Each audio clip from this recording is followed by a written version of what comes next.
Welcome back to Battleground Florida. Joining me today to talk about all the issues happening in the state right now, particularly unemployment benefits, is Representative Anna Eskamani. She is a state representative from the Orlando area. Anna, thank you so much for joining us today.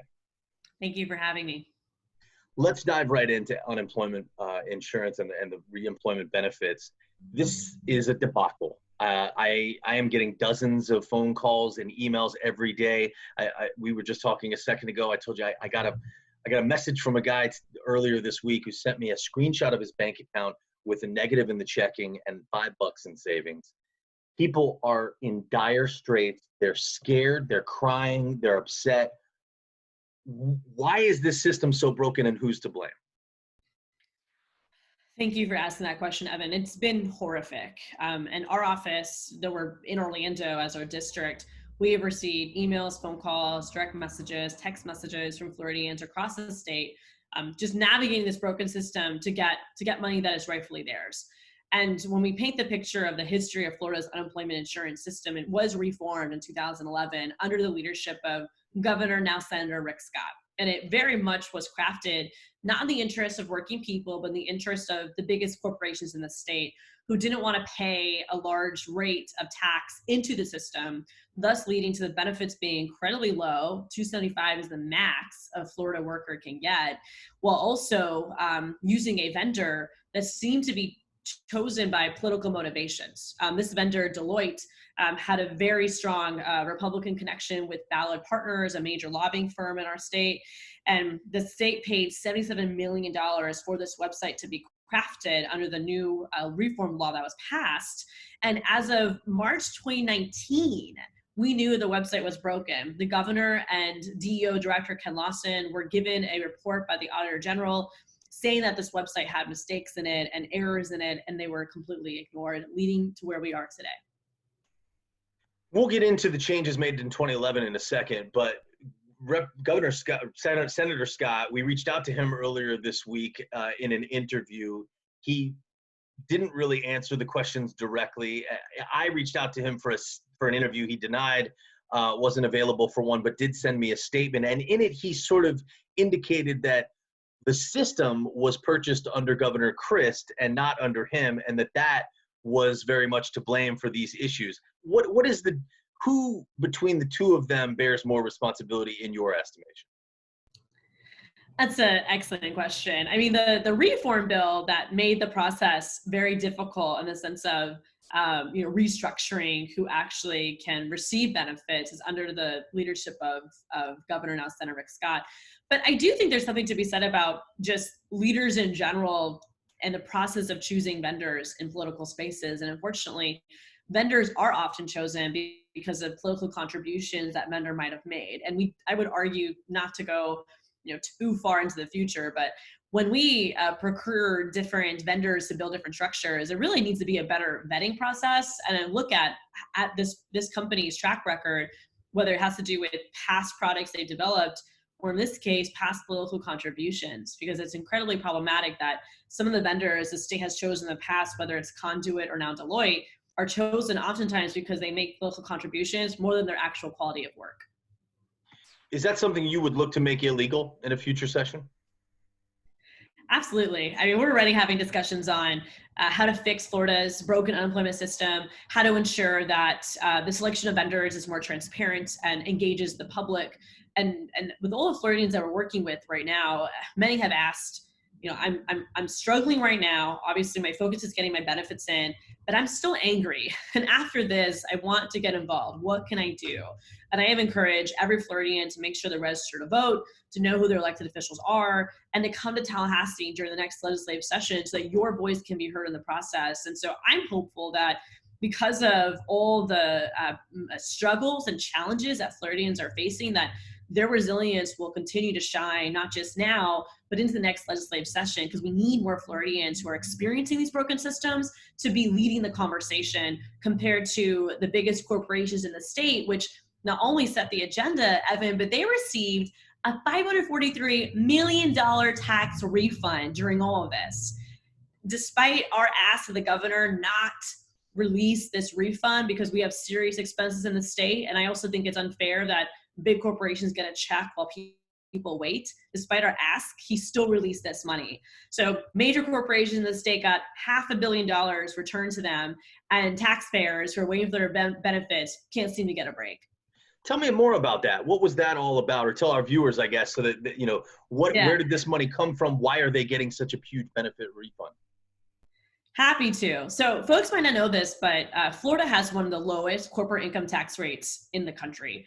Our corporate income tax rate is actually temporarily decreased by 1% at around 4.5%. And so just on an, every day in Florida right now, corporations are paying a very small amount of tax.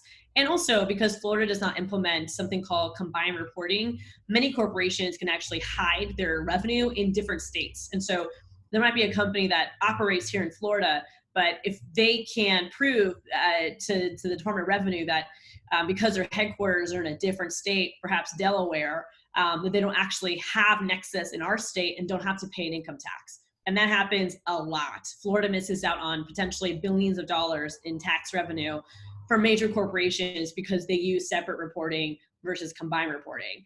The tax refund actually came about after President Trump passed his 2017 major tax reform legislation. And that was in December 2017. And the following year in Florida, there was a decision made to decouple ourselves from parts of that federal bill, because though the federal bill did include major reforms, it actually gave states the ability to collect more revenue compared to the federal government from these corporations. But Florida said, nope, we don't want to do that. We want these corporations to pay the same amount of tax. So they created this cap system, which led to major refunds being sent back to these corporations based on the 2018-19 tax year. And that money was just released about 2 weeks ago. So these are dollars that were refunded back to corporations, and Florida had every power to pause that refund or reevaluate that refund, but the governor decided not to. And this has been an issue for us for over a year now, demanding to not only stop this refund from going out, but to reallocate it towards housing, teacher pay, state raises, disability, adult disability funding. I mean, we have made the point for over a year now that this money could be used in a different way. And sure enough, the governor did not listen, and he released the funds earlier in March. Let's talk about the unemployment system itself. In 2011, those changes that you mentioned, a number of them went through lowering the amount of time that people would be eligible for benefits for the 275, which is already a paltry amount. They had to jump through a number of different hoops in order to get them, proving that they've searched for work, in making it eligible some types of employees. The whole system became much more difficult for employees to get benefits. People who have lost their job, by nature, in order to be eligible for these benefits, you have to have lost your job through no fault of your own. So why is it that the system is set up to make it so difficult to get these benefits? I mean, I'm sort of asking for your political insight here. Was it because Governor Scott had made this big promise and he wanted to make sure that the unemployment rate stayed low? Was it to benefit those corporate partners whom they are, were trying to curry favor with? Or was it something else? Because people who are trying to get these benefits right now are literally describing this system as cruel and inhumane. I mean, I think you highlighted some of the potential reasons why. I mean, the first thing Floridians need to remember is that the state has an incentive to keep the unemployment rate down alongside their biggest donors. The state trust fund is the structure that actually pays into people's benefits, right? And that trust fund has revenue coming to it from major corporations who pay a small tax. Actually, I would say the employees pay the tax that the employers pass down, but that money goes into the trust fund. And as the trust fund remains solvent, then the major corporations don't have to pay as much into it. If it reduces in its amount, then the fee for corporations actually increases. And it's kind of a vicious cycle, because the moment where there's less employees is when the trust fund becomes less solvent, but then corporations have to pay more into it. So because of that structure, it really incentivizes less people to get benefits, because the more people get benefits, the less solvent the fund is, and the more corporations have to pay into it. So everyone has this incentive to like try not to encourage people using the support system. And we have heard stories in the past of folks that gave up just trying to access their benefits because it just didn't make sense to go through all these hoops to only get $275 a week. And so I would say that for those that crafted this back in 2011, they succeeded because they created a system that has been very difficult to use. And oftentimes I've heard our governor say, well, no one expected this rush of people to apply for benefits. And I can empathize with that point of just, not having capacity issues. But at the same time, the leadership to address it has been lacking. And it's one thing when the website doesn't work, but it's also something else when you don't even pick up the phone for people who call. And you can't even put out specific, easy to understand information in multiple languages that people can also, at the very least, have understanding of how to apply, what to expect, and when will their money come in. And we continue to face those challenges today. Tens of thousands of people, if not hundreds of thousands, were deemed ineligible randomly on Monday of this past week after the state shut down the unemployment website to speed up the payment and processing of these benefits. My colleague, Victoria Price, got an email from DEO and sort of uncovered that it may be because we tripped from Q1 into Q2. She's been dogging DEO to admit that it was a system machination that caused that issue, that made all of these people ineligible who, for all intents and purposes, look like they should be eligible. But DEO is not answering whether or not that is the case. Do you have any insight on that? And what are your thoughts about why that would even be part of the system? Well, I agree with the notion that there's something fishy going on. I actually emailed several attorneys who work at DEO. I found their emails by going to the Florida Bar website, and because I really want to talk to folks that understand the statute and are reading the statute, because DEO put out a statement saying that because of the quarters changing, then everyone had to reapply. That's not how I read the statute. I mean, the statute that the communications director cites, it defines quarters, but doesn't actually say anything about having to reapply for quarters. And so I emailed these attorneys from DEO, called and left voicemails. I'm still waiting for an answer. But from my perception, it does seem that because there was such a backlog and a delay, that is DEO's fault, that it did hit a point where they forced everyone to reapply because it went into the next quarter, when really Floridians should have been processed the way that they applied.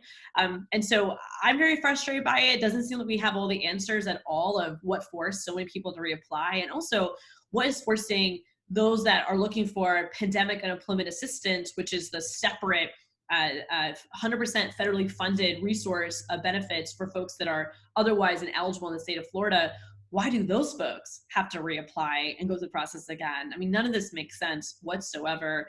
And so we keep asking questions, and it does seem like the full picture is not being painted for us. You mentioned something a second ago that I wanted to hit back upon, the fact that it's employers who pay this tax that funds the unemployment system. But you kind of alluded to something right there, which those of us who understand finance well kind of know might have happened here, that it's probably passed down from the employer to the employee. Describe how that might happen, and do you think that's exactly what's happening? Absolutely. I mean, the reality is that with any tax, it is typically passed down either to the employee or to the consumer. And unfortunately, when there's tax breaks, those are usually not passed down to the customer or the employee. And so oftentimes when my legislative colleagues talk about tax breaks, I will ask the question, okay, well, can we prove that the tax break will actually be felt by the consumer or by the employee? And they never can prove it. And so unfortunately, financial lexicon is used for corporations to continue to not only pass taxes down, but to cut their own responsibility, which again creates no safety net. I mean, if that's the way that we operate, at the end of the day, it's corporations who win, and it's everyday working people who will lose. The thing about this that is odd is that it doesn't even really make economic sense. If I'm spending my time jumping through all these hoops and hurdles, trying to get the unemployment benefits that I should just be due anyway, it's taking away from my time looking for another job. If I go through so much of it, and you alluded to this, that I just get so frustrated, I quit the system altogether. Well, now I'm in even more dire straits, and I'm more likely to take a job that I have to take just because I need to pay the bills, which means I'm now underemployed, paying less money for everything because I'm not making the income that I used to make. So I just don't understand how it makes sense on any level. It doesn't. And what it really has evolved to become is a full-time job just to get your benefits. With, again, little leadership, little insight, little guidance on how to actually access your benefits. Our team hosted 3 virtual Zoom town halls last week, and they were each scheduled to be an hour long. They ended up becoming 3 hours long. And it was just, and it's so frustrating and so painful because it ranges from questions that are pretty simple, and unfortunately the answers often you just have to wait because DO is slow. But some of the questions are fairly complicated, and I don't work at DO. You know, I'm a legislator in the legislative branch trying to support people navigating executive agency, and so we're doing our best to make to have an impact that's positive. But at the end of the day, it really is supposed to be this state-run, governor-managed executive agency that is supposed to provide people with that security rope at this moment, and it's non-existent, to the point where people are taking these part-time jobs, which, by the way, could impact their ability to get benefits. And so it's such a wicked structure, and with little guidance or support or safety net, people are forced to try to figure this out on their own, oftentimes applying multiple times. And we've heard of folks who have done the Connect website, did the mobile friendly website, and sent a paper application. And honestly, I don't think I don't even think duplication is going to get you ahead of the line, but people don't know what else to do. And when they can't get someone on the phone, folks are going to turn to informal networks. And I will say that there's been some amazing support groups built on the internet right now. There's a Facebook group that has thousands of people in it, and it's literally a Facebook group that those navigating the system share best practices, share tips, share updates, because DEO's customer service has been so non-existent that people have been forced to create their own networks of support. And that is shameful. No one should have to turn to different locations for support, because they should have been able to call DEO and get an answer the minute you called. Yeah, I don't know why we're sending people to Facebook to get support for a government agency. I mean, it's just wild. So here's the big question, Anna. This system obviously was created to disincentivize people to use it. They've now gone through it, millions of Floridians submitting multiple applications, which is further stressing an already stressed out system.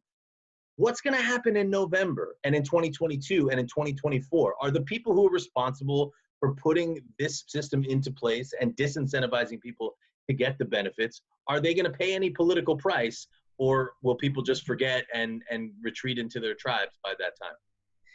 Well, we've had a lot of folks actually ask us, what can I do? Because I want to take action. I want to mobilize. What can I do? And we've seen virtual protests take place. We've seen caravan protests take place. But ultimately, when we get through this pandemic together and people will finally get paid at the end of it, the question now becomes, well, what's next? And I'm a firm believer that change doesn't happen over time. It does rely on a consistent persistence for something greater than ourselves. So folks have to maintain their energy over time and continue to be engaged in the political process, because all these structures are grounded in political leadership or lack thereof. So folks got to get registered to vote. Folks got to know who the elected officials are, hold them accountable, attend town halls, ask for town halls. And when it comes to November, the reality is that the governor is not on the ballot. Rick Scott's not on the ballot. So, there are very important races, president being one of them. State House representatives are on the ballot. So you got to vote, and you got to vote your values, but also remember that it doesn't stop with voting. I really do think it starts with voting, because after that you have legislative session coming up, and I have requested a special session alongside other colleagues. I don't know if our request is going to happen, but I would not be surprised if there was a special session into the summer because of Florida's budget being impacted by lack of revenue. And if that's the case, we need folks that are so engaged right now on holding elected officials accountable to continue that engagement way into the summer and into 2021, because that's the only way we're going to build a state that prioritizes working people over anything else and fixes not just this broken system, but other broken systems, whether it's food stamps, whether it's the Agency for People with Disabilities, whether it's our public schools and teacher salaries now and later, affordable housing, all these issues that everyday people experience and struggle with are grounded in state politics. So we need folks to get involved and to stay involved. You touched upon something when we were preparing for this call that my colleague Shannon Benkin has been working hard on, just did a story about on Friday, that you are seeing landlords trying to skirt their way around the freeze on evictions right now, because many people, we just hit the first of the month on Friday, can't afford to pay their rents right now, obviously, because many of them are unemployed or their businesses aren't making any money, so they can't pay their commercial rents. What are you seeing there? Because some of what you described to me was pretty disturbing. It's quite frustrating, despite the fact that the governor has put into place a 45-day suspension on residential evictions and foreclosures for all properties. We have seen landlords continue to put into place 3-day eviction notices, both on residential properties and commercial properties. And what that means is they can potentially continue the eviction process once the order is lifted and once the courts open back up. And so we are concerned that right now we have tenants, whether they're small business owners or residential homes, facing pressure and facing a 3-day eviction notice, not knowing what to do with it, not knowing what their rights are. So we try really hard to just teach people, what are your rights as a tenant right now? What does the executive order mean for you? We've developed online resources to make sure folks have that information. We've encouraged folks to contact pro bono attorneys to get legal support on your side as well. Most landlords I've heard are doing their best to get forbearance on their properties and to be able to, pass some sort of leniency to their tenants. But we've also heard of property managers increasing rent. And actually, we had a situation that originated in Central Florida, but it was felt in areas like Tampa as well, with an affordable housing property management company actually increasing rent in March. And after we got a few notices about it from tenants, we uplifted it. I identified the executives of this company and contacted them. They're actually in my district, and encouraged them not to increase rent. And sure enough, they pulled back on the increase. But they also, it led to the Florida Finance Housing Corporation, which manages affordable housing complexes, to put out a statement saying that rent cannot be increased during this time. So we continue to see, these type of just really inhumane decisions being made on working people, on our students right now, students who have left their college campuses to shelter at home and learn from home.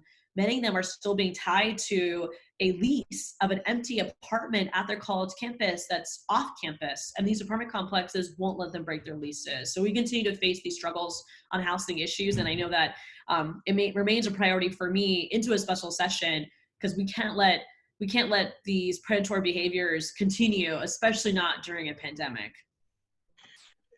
In fact, you just tweeted something over the weekend about a possible special session, and it was in reference to a tax foundation putting out some information about how they don't want unemployment insurance to increase, given the fact that so many more people are going to be unemployed and are receiving these benefits.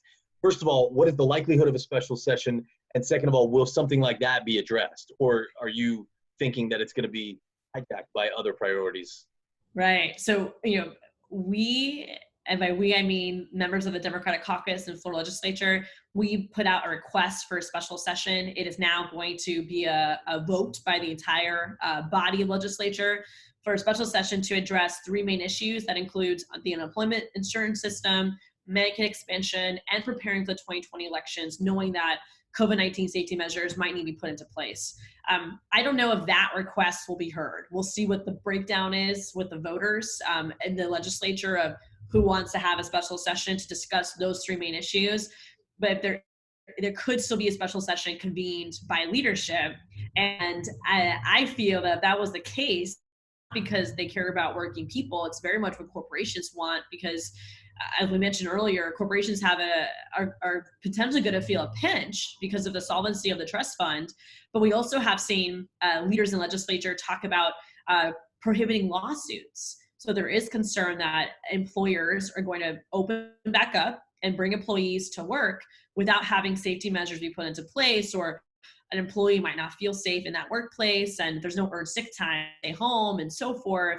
And so an employee might want to file a lawsuit. Well, my Republican colleagues are talking about doing to prohibit lawsuits in that situation. And I don't like frivolous lawsuits either, but I also want to make sure that a Floridian can exercise their rights to sue and to seek justice. And again, it seems like the priorities of my Republican colleagues is very, very pro big corporation and not necessarily the best interest of working people, let alone small businesses. I want to ask you about how we got here to begin with, and this is more of a societal question. When employers let go of employees, there are almost no protections for those employees whatsoever. It's an at-will employment state, so you get 2 weeks. We're a right-to-work state, so the effect of unions isn't really felt except for in very specific industries in the state of Florida. I've lived in multiple other countries and have lost my job in multiple other countries, again, through no fault of my own. And the protections that were there, the employer had to pay me a severance for severing my relationship with them. And part of that helped me through the period where I found another job. Isn't that part of why we are where we are? That big corporations rely on the state governments to pay this, and even though they do it through trying to reduce their unemployment insurance tax, all these other methods. But in the first instance, shouldn't it be up to them to be paying some of the cost of letting their employees go?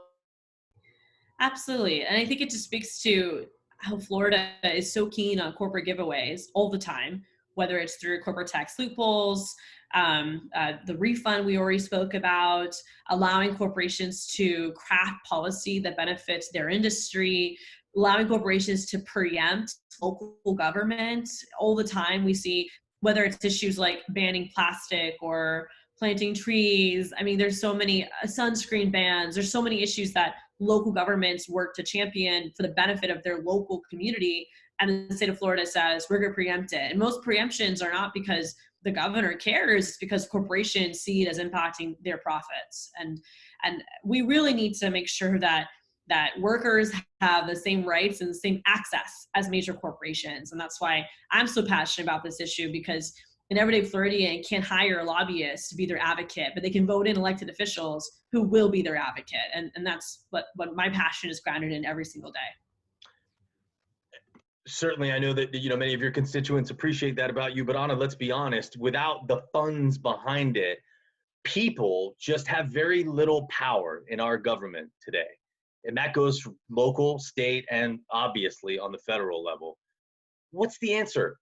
Is there an advocacy group that maybe, if you set up something like that and every person pays $5 who wants to be a part of it, and then they can actually have some sort of influence and sway because they have money? Or is it the fact that money is too much of a part of our system to begin with? How do we get people to have more of a voice? I do think money in politics is a big problem, and it creates an uneven playing field. I mean, I saw an article this weekend from NPR saying how one of the pharmaceutical companies that creates COVID-19 testing spent record number of money in lobbying, millions of dollars in lobbying. And this is a company that builds tests for COVID-19. And you have to ask why do they even need money to lobby right now? So I think that's the big issue, is just the lack of campaign finance reform, the lack of oversight over lobbying and how that translates into political contributions, which really puts everyday people at a disadvantage because they don't have the opportunity to engage at that level. There are organizations out there that allow folks to be active, whether it's active on issues like legal and voters, organized, or more active on elections and campaigning. And I definitely encourage folks that you might not be able to write a huge check, but you could volunteer for an issue you care about. You can volunteer at a nonprofit that focuses on its issues advocacy-wise, or for a candidate. Everyone does have the ability to give and And I think when enough people know that and when enough people do that, we do see policy change. It just doesn't happen overnight. But with that type of consistent engagement, transformational change can happen. Last question for you. I know we could do this all day, but I know we're both busy, or at least need to stop working. Um, I wanted to ask you about the governor's plan to reopen on Monday, and I'll just leave it open to you. What are your thoughts about the plan itself? Do you think it's too early? Is it a measured plan? What's your feedback? My only one critique of the plan is that we desperately have always needed more testing. So I am very concerned that Florida, at this point, has really only tested 2% of the population. And so it's hard for us to have a grasp on what the impact could be, what the asymptomatic impact could be without more testing. So I'm very, very concerned about the lack of testing. What I do appreciate about the governor's plan is that it allows for local control to take place. And so governments can also make decisions that they feel like are in their best interest. And I do empathize with small businesses in particular that are really struggling right now because we haven't served them well with an actual safety net.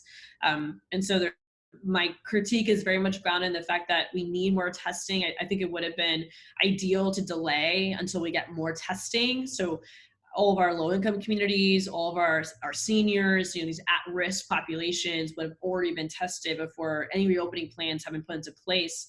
But I am grateful for local control and the fact that the plan is slow. I mean, phase one is very, very slow when it comes to 25% capacity of different businesses.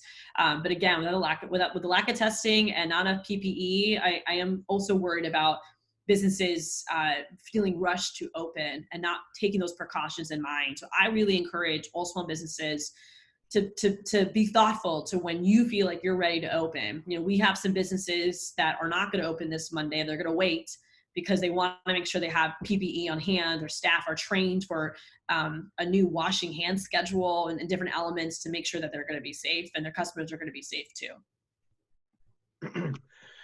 State Representative Anna Eskamani of Orlando, thank you so much for joining us here on Battleground Florida. We really appreciate you taking the time. Thank you for having me.